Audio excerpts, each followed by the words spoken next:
YouTube, this is Dave, and we're going to be doing another video today. Today we're going to talk about getting much better data when you use Microsoft Forms.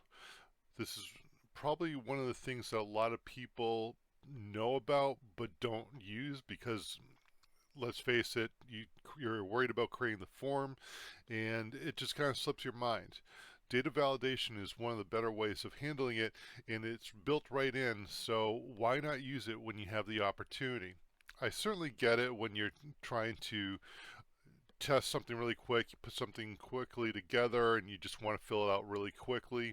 You might make sure that nothing except for one or two things are required or something similar to that. And a lot of people just slap a bunch of keys, put in that information, go all the way down, hit the submit just to see it works. It might be because they're testing a Power Automate and want to make sure that the Power Automate is actually grabbing the information. Whatever the case may be, so today we're going to actually look a little bit closer at Microsoft Forms and see how we can actually get some good data from the people who are filling out our forms. I have started a new Microsoft form, and as you can see, it's the rainfall measurements per location, something that my fabricated company who does tree planting has come up with, and we want to know the rainfall so we can choose the right type of trees to grow in certain locations, as certain trees have certain needs when it comes to watering. So we've started with this. Here is something that is, I've piled literally street, city, state, and zip code all into one. I'm going to leave it as such. Is that really a good way of doing it? No, probably not. But in this case, I wanted to show you this is nothing more than a text answer. This is, see, enter your, and it's not a long answer. So we got 256 characters to work with, which is fine. If you have a address that's longer than that, I think there is a place on the planet that has a very long town name, if memory serves correctly. Let's just hope that their street names and zip code don't go over the 256 character limit. Anyways, joking aside, we need to look at this. It's required. So far, so good. However, we're talking about rainfall measurements. So we talked about the location first. The next thing we're going to probably do is a size. So acres irrigated, land elevation. So some of the recommendations are kind of interesting. The one we're going to want is average annual rainfall. This is actually good. Now, if we look over to the right, it says it's a text field. So let's go ahead and add that really quick. Is there anything else? Land grade percentage. So actually, percentage is probably another good one. So we'll do percentage of grassland, and let's see here. Hotels, yeah, no. Okay, so we'll add the two selected. And here's the reason why. You can see because of that, percentage of grassland is actually a number, which is fine. And then you can see greater than, less than. There's certain things you can do. A whole number, for example, if you don't want decimals, you're saying, look, just give me a straight up thing. I don't need 36.5 as far as a percentage. We don't care about the 0.5, we just need the whole number. So there are things to that effect. We can do that. We can have it set as required or not required. In this case, because it's a form, we already know that they have done their homework, so we're going to go ahead and leave it as such. Same thing up here, number is a number. This one we're going to want to do that for sure, but going back to the percentage grassland just to show, we'll do a whole number. That way we can see the difference between. So far we have a text field which is open hunting season. So if I just slap the keyboard a little bit and it's, you know, ASDGHK, it'll take it. It's not very good information. It's not going to be validated. Thus, one of the reasons why I'm saying having it all smashed into one text field might not be a good option. You may want to have a line for the street, a line for a city, a line for a state. That is all possibilities. Is something you want to keep in mind. The average annual rainfall is important. The percentage of grassland.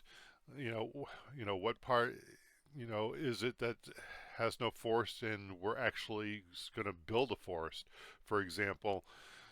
And let's see here. Let me think if I can need any other information. A few moments later. 3 hours later. Email of our contact. Let's go ahead and add an email of our contact. So let's go ahead and do this.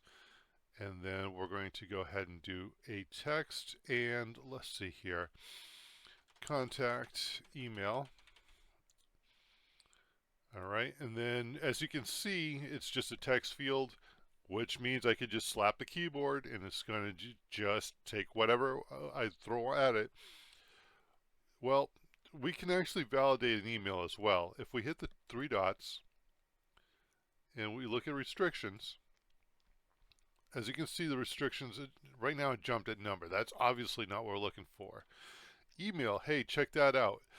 So what it's going to do, it's going to say, all right, this is how an email is set up. You've got the name, you have this @ symbol, you have a domain, and then a dot, and then you have a address, I guess, whether it's .com, .net, .edu, .gov, whatever the case may be. It's going to look for that pattern. And so I'm not going to just slap the keyboard because it's going to, where's the @ sign? Where's the dot? And so it'll actually force the people filling out this form to give me what I need as data. Let's actually go through this. Number, you know what it is. A text, you also know what it is. Length. Length is something interesting. It's like, look, you can only go up to this amount of characters. So for example, you may have a barcode, and all your barcodes are let's say 10 integers. And the maximum would be also 10. So, and then the max count is 10. Let's see, does it, okay. But as you can see, it's one or the other. Not ideal, but at least you understand what's possible. So for example, you may have barcodes that start with 3 zeros, and part of your application is we don't need to know the starting 3 zeros. We get it. We understand they're there.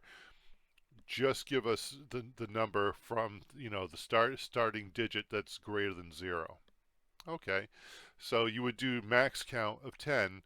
And you would actually do it. So if like a new hire goes 0, 0, 0, 1, 2, 3, 4, 5, 6, 7, it'll still take, but at the same time, if they get really excited, they're hyped up on Coca-Cola and bonbons, and they hit 0 instead of 3 times, 6 times, and then try to do 1, 2, 3, 4, 5, 6, 7, it's only going to go to 4 because it's ran out of spaces.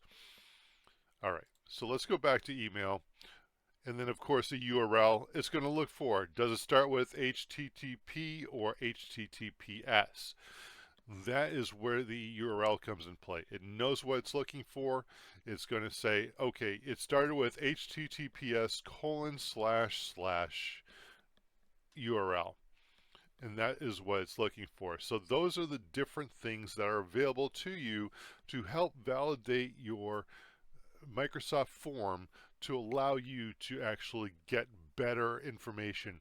You get better data. The better your data is, the cleaner your data is, the more you can work with it and be confident in the work that has been done, as well as down the road this may become part of an automated process, or it may be filling out a mailer solution for your company so that emails to all of your different past projects, reaching out and wishing them, like Christmas was yesterday, wishing every one of them Merry Christmas, Happy Holidays. Hopefully, you guys had an amazing time. Don't forget, if you need more trees planted, guess what? That's going to be an option. So keep all this in mind when you start using restrictions in Microsoft Forms. I call them validations, whether it's validation or restrictions, however you call it or whatever you call it, be sure to use it because this is the way to go. So back to email. And so I'm pretty happy with this. I'm going to actually move the contact next to, you know what? Let's start with the contact, and then go with the location, annual rainfall, as well as a grassland. Of course, this is required as well. Everything's required, and I think we have a legitimate form that my employees in my tree planting operation will fill out as we continue to try to garner new work available to us in this fictitious company for tree planting. Hopefully this was helpful to you. If you have any questions, concerns, comments, or you want me to go in greater depth with what I covered in this video, do me a favor. Hit the like button, hit the subscribe button, and leave a comment. Let me know. And don't forget that notification bell because you never know when I may release a new video. Um, and trust me, this year I plan on releasing a lot more videos in the near future. Take care. Have a great day.